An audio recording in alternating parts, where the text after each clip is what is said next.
Ang ganda dito, napaka-presko dito. Ayan o, tabing dagat. Yan.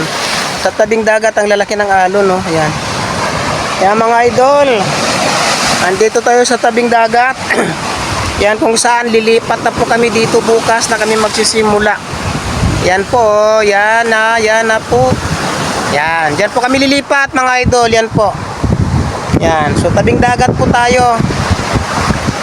Naririnig niyo po yung hampas ng alon. Ayan lalaki ng alon ayan o, di ba? Ang sarap ng hangin, malamig-lamig. Yan.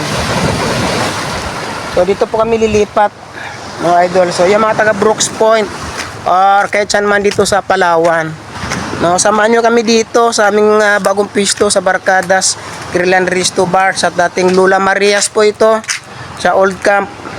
Malapit lang po ito sa simbahan ng Katoliko. So ayan po siya kung nakikita ninyo, inaayos pa po namin, naglilinis pa po kami. Yan. So see you tomorrow. Yan mga kaibigan natin, see you tomorrow.